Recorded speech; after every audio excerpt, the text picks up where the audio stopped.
In this week's episode, we're going to go over some post-season deer projects that you can do this month to ensure that you're successful in the field this fall. Mossy Oak Properties, where outdoorsmen find their favorite place. Well, it's January. It is. And across most of the country, deer season is either wrapping up or soon to be over. And next year's deer season is 8, 9, most of the time 10 months away. Yeah.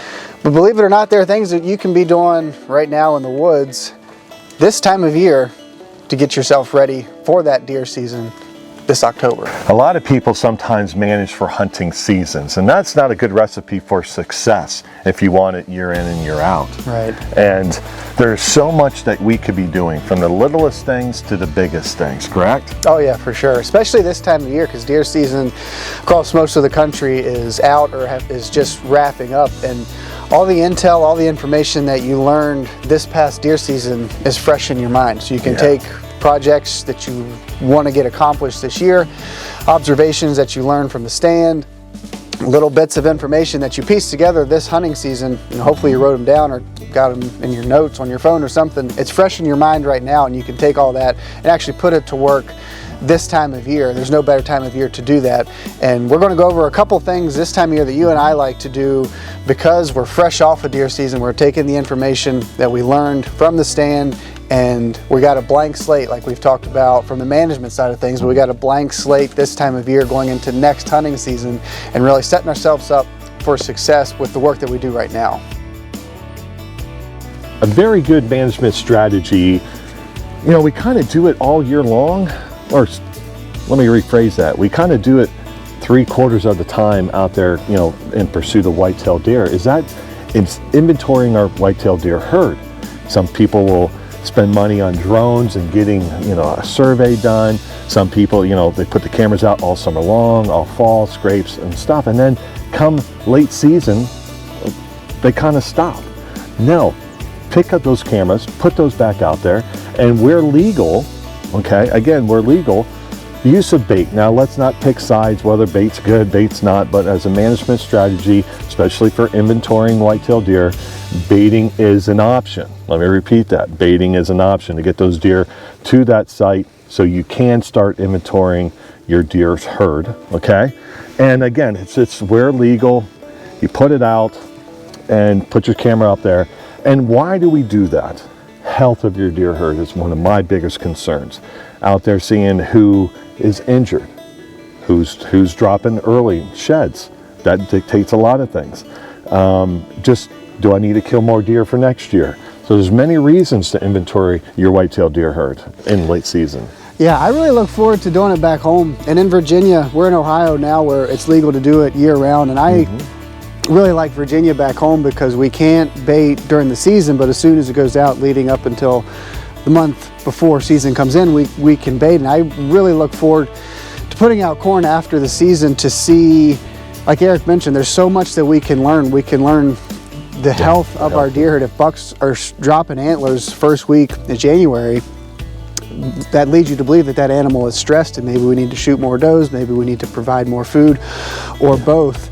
And it kind of helps me determine how many does I need to shoot the following year, because late season, and it's a cumulative process determining how many does to shoot, but putting out corn late season, if I got 20 deer in a food plot coming to corn, then time to fill the quiver and get to shooting some does. So there's a lot of things that we can learn from the management side of things just by putting out corn and putting a camera and running inventory. But one thing to keep in mind, and this is a feeder setup right here, but back home, when I put out corn, I put out, you know, 100 pounds of corn in a food plot or wherever you decide to do it, but spread it out. Don't put it all in just one big pile. Spread it out so all deer have access to it, and then you're not stressing the animals. Yeah, you're not making more stress.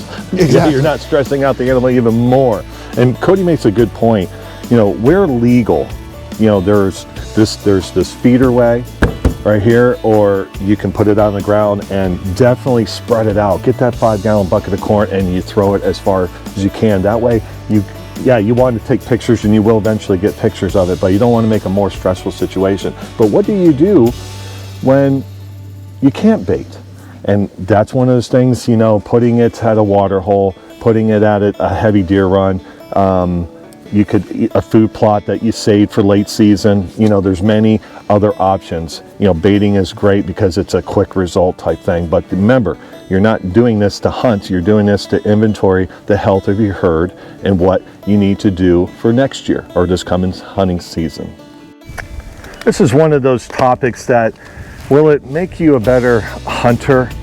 Maybe, maybe not. Will it make you, you know, more apt to see the 160-inch whitetail? Maybe, maybe not. But it is a strategy that, I tell you what, I can get real lazy real quick sometimes, especially at my older age, of not taking care of my equipment. And this equipment is so vital for it to be in top order.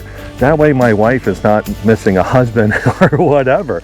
But when the season's over, again, it's not priority number one. It's on the list, but it might be toward the end.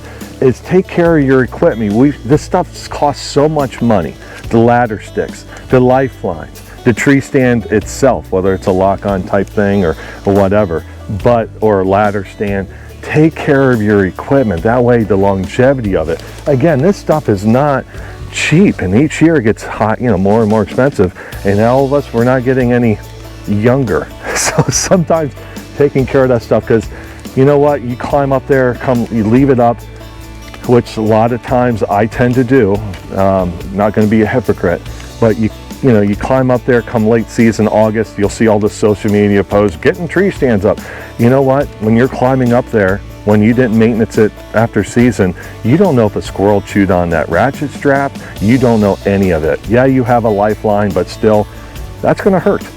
You know, so again, taking care, take the time, late winter months and stuff, get your buddies, get some friends, get your family out, go shed hunting, do the whole 9 yards, and just take your stuff down. That way, come August, you can post. I'm putting my stuff up. Yeah, it's really well said. And in addition to kind of tree stand maintenance, and the safety aspect of it is number one, I always take mine down right after season, put it in the barn, you know, so squirrels aren't chewing on the straps aren't out in the weather. If you have to leave them out all year, which is fine, just check them throughout the summer, and obviously definitely check them. Not by yourself either. Yeah, before you climb up again for the fall. But one thing that I like to do while I'm taking them down is, you know, we spend literal hours in these things during the fall hunting deer. You know, kind of, if you may need to fine tune them a little bit. I know there's a lot of times I'll be in the stand and I've got a shooting lane, but there's a little branch or something in the way. It's like, yeah, I hope he doesn't stop there. Yeah. So I'll make notes in my phone to, you know, trim out shooting lane at X stand or whatever. And then this time of year, it's great to do it because, you know, you can get in, you can see clearly what needs to be cut. And yeah, just further fine tuning your stands, because where we're hunting changes. Trees grow, branches fall, things get in the way. So just, yeah, fine tune your stands further this time of year. That way, come fall, you're ahead of the game, don't have to make any changes, and you're ready to rock and roll. Yeah, one thing you mentioned a very good, we're hearing turkeys in the background, but one thing you said is that we spend a lot of time in these tree stands. You know, we run out of ideas or things to think about. But how about, I know myself when I'm sitting in these tree stands, how about my mind goes rampant on, hey, I need to cut this tree, like Cody said, but in the sense of the management, I need to open up sections there. Hey, how about we put a food plot there? How about, now that you have the time, go out there and ground check all that stuff that you were sitting up in the tree stand thinking and imagining what could be to make that spot even better. So on top of, you know, centering the stand a little bit or cutting some shooting lanes, how about go ground check the things that you were thinking about that could make that site even better?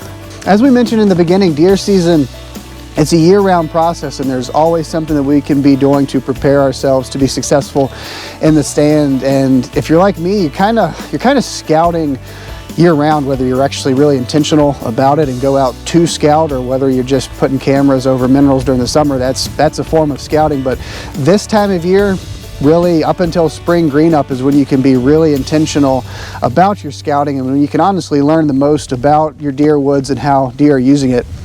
I'm standing right beside a scrape right now, and why I like to scout this time of year is because we're fresh off of deer season. The woods, as you can see around me, are bare bones. There's no vegetation. We can easily see rubs, we can easily see scrapes, we can easily see well-defined trails. All the sign is, it's like a it is intensely illuminated. It's like this big beacon in the woods to say, hey, this is where deer are and this is why they're here. And we can learn so much. I mean, there's a lot of times I've been hunting the same piece of property for many, many years, but I'll go for a postseason walk and I'll learn, well, I didn't see there's a new scrape here. And as we mentioned, things are always changing in the deer woods. And if we're complacent or we remove ourselves from the wood, deer, they're going to use the property, they're going to use parts of the property the same year after year, but things are going to change.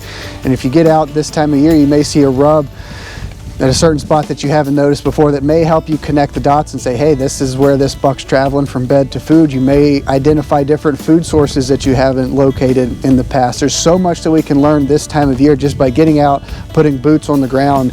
And it's a great time because usually throughout the year we don't want to bump deer, we don't want to educate deer. It's January. Deer got months and months to calm down and get over our presence in the woods.